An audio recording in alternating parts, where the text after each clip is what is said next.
Hey everybody, Bryce Coon here with the Crowded Booth. We've got another great episode coming up, talking a little bit about the Auburn quarterback battle and who's involved, who's not. All that and more on today's episode of the Crowded Booth. My friend Zach McKinnell is joining the show right after this. Pile in here and make yourself feel at home.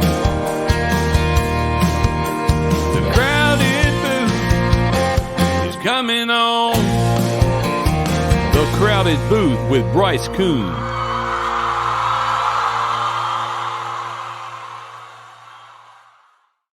All right, everybody. We appreciate you joining the show. Got my friend Zach McKinnell here. Zach, you were talking to people right in your wheelhouse here. We have people in Columbus, East Alabama, West Georgia. They want to know who the starting quarterback for their Auburn Tigers is going to be. We're going to talk about that today. But first off, a couple of days into fall camp, how you feeling? I mean, are you ready? It's kind of the training wheels are off. We're ready to go.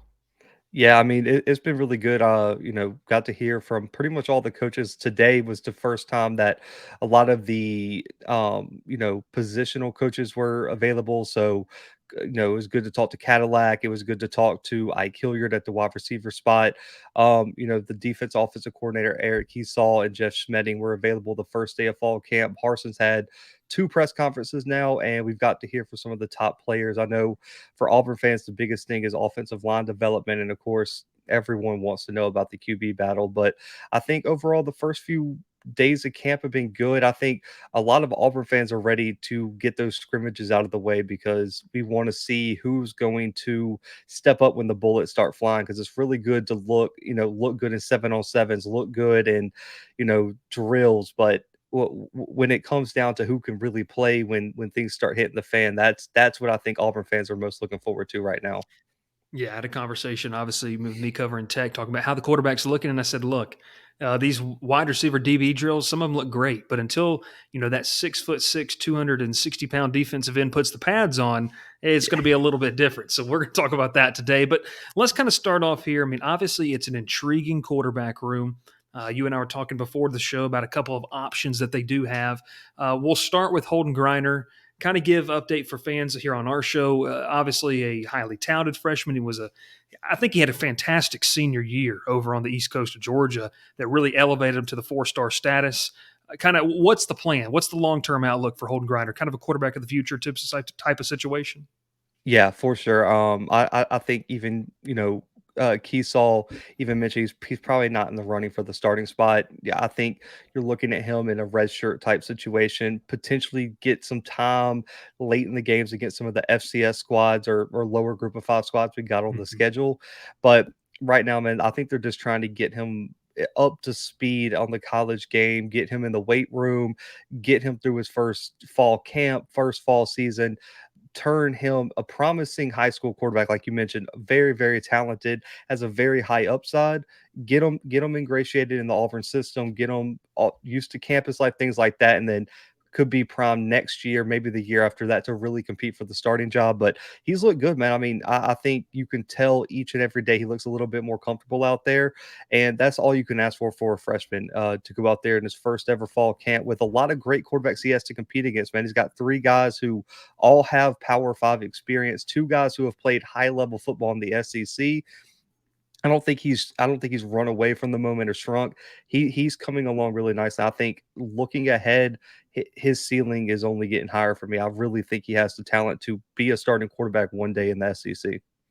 Yeah, obviously he was recruited. I think that was a big commitment for Brian Harsin, the staff. They kept him through some tumultuous time in the offseason. He's committed, obviously, being a freshman there. So let's get to the 3 guys that, it felt like when we talked about 2 or 3 weeks ago, this was Zach Calzada's job. And it very may well be still his job, but it feels like it's being opened up more to a competition. Obviously, you have a guy like in Finley that saw a lot of time last year. Was kind of a roller coaster. That's why, like I say, sometimes it looked like he carried the offense, and sometimes you would scratch your head. And then you have a guy in Robbie Ashford who was highly touted coming out of high school, and recent reports from a lot of different media outlets said that he's looked really good. But also, like we talked about, that I like to call those on-air reps. He didn't have a guy right in his face. He's playing a lot of 7-on-7. Now, listen, guy has the arm talent, but through the first, half a week, 4 or 5 days of fall camp for Auburn, Where do you sit with this? I mean, is it still what you told me 2-3 weeks ago? Zach Calzada's job to lose. How does everyone else kind of shake up in this mix? I mean, all 3 of them have received first team reps at one point or another through different drills, 7-on-7s, things like that. So I think everyone's getting their shot. I still do think that Calzada is the guy he's gonna have to lose the job more so than someone really take it from him. I think when you look at Calzada, what gives him the advantage is his experience. One, we talked last time about that win against Bama, him Mhm. coming through in some big moments last year. Really, I feel like the coaching staff feels like when the bullets start flying, when we get into those scrimmages, when we get into those big moments in camp, he's going to be the guy that's most prepared to handle those. And so I think that's kind of the consensus across the media fan aspect, is that we don't know what Robbie Ashford's going to do when we get to that point, because yes, he was talented in high school coming out of Hoover. He has a little bit of experience up there in Oregon, but we never really saw him in the moment. And we know about the other two guys in Finley and Calzada in those moments, and Calzada outplayed Finley in those biggest moments throughout their career thus far. And I think, shout out to Justin Hokason and Cole Pinkston at On3, Auburn Live, who I'm with. They've done a great job with practice observations, and the way it was kind of described is, Calzada's been kind of like the steady hand almost. And Mhm. so that's kind of where we are with Calzada. I think when you look at Finley, he just nothing really stands out as like supremely great, but also nothing stands out as bad. He's just kind of like the middle of the road guy, Yeah. and he hasn't done anything to take the job. But I mean, I don't know where you can put him. Possibly depth, but I mentioned on the last episode, I potentially see Finley, if he doesn't get the starting job, going elsewhere. But in terms of Robbie Ashford, man, I really like him. And in my opinion, unless something really changes, I think he has the highest upside out of all the quarterbacks. I think Calzada is probably the safe bet. Finley's a great depth piece, experience piece if everything hits the fans in terms of injuries next year, like it did with Knicks last year. But for me, I just think Robbie Ashford, man, if everything clicks for him and he does respond well to the pressure, to those live action situations, man, he's great, man. But Justin Hokason reported when he talked to Eric Kiesau early in camp, a lot of they Auburn's offense incorporated a lot of what Texas A&M brought to the table last year. So there's some familiar concepts that kind of give him the advantage. And so anytime an offensive coordinator is bringing in, little pieces of offense from a former school that one of the quarterbacks is from, it's a pretty good sign that that's the Mhm. guy with the upper hand right now. But Ashford has been making the plays, and let me tell you, in terms of little practice clips, the 20-minute media viewing, according to everyone who's been at the practices, there's not a quarterback out there that is better at avoiding pressure and navigating the pocket than Ashford. He Yeah. can get out there and make some plays with his feet, but by far the most beautiful balls, the best arm talent on the field has been Zach Calzada up to this point. So let's narrow it down even further, because obviously the hype and when you get into fall camp is fans are clinging on to any storyline they can. Let's take Finley out of the situation and out of the equation here, and let's just talk about Robbie Ashford against Zach Calzada. Obviously, Calzada, we've seen him in that moment, and you've really documented that very well on your show, on the Auburn live on 3 show, and on here. But with Robbie Ashford, the ability to evade and move up and out of the pocket, I think, does that give him a little bit of an edge over Calzada? Is that the only edge that he has over Calzada right now? You talked about the pretty ball. I mean, how much is that going to come into play? Because I mean, we talked about Auburn's schedule last time. When they get into the heart of the schedule, maybe the offensive line isn't, as good as they thought it was going to be. They need a guy that can go out and make some plays with his legs. Yeah, I think that is like the biggest advantage for Ashford, is he's just more athletic and can do more. And I would say in a totality aspect of his game, where if you combine his passing, I don't think it's that far behind Calzada. If you ask me, now some people might disagree. So I think overall, that's why I think there's more upside with Ashford than over Calzada. But again, man, I think there's something to be said about how do you respond in big games. And I think with quarterbacks, for me, when you look at the guys who go win national championships, win SEC championships, in the biggest moments, they get bigger, their performance gets better.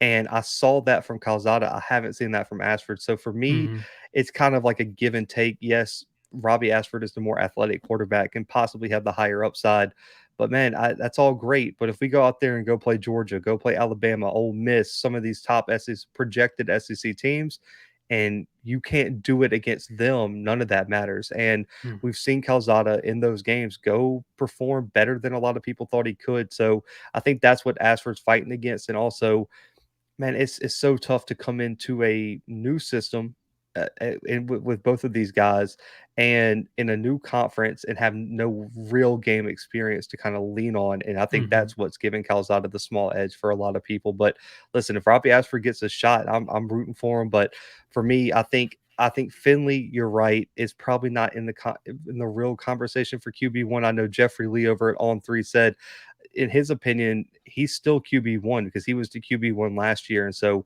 someone's going to have to come take his job. In my opinion, I think it comes down to Calzada Ashford. Hmm. And unless Ashford goes out there in the live action scrimmages and sets the world on fire, I have a hard time seeing that they're not going to pick experience over significant upside and some question marks with Ashford. So I'll ask you this last question right here, and this plays into the season.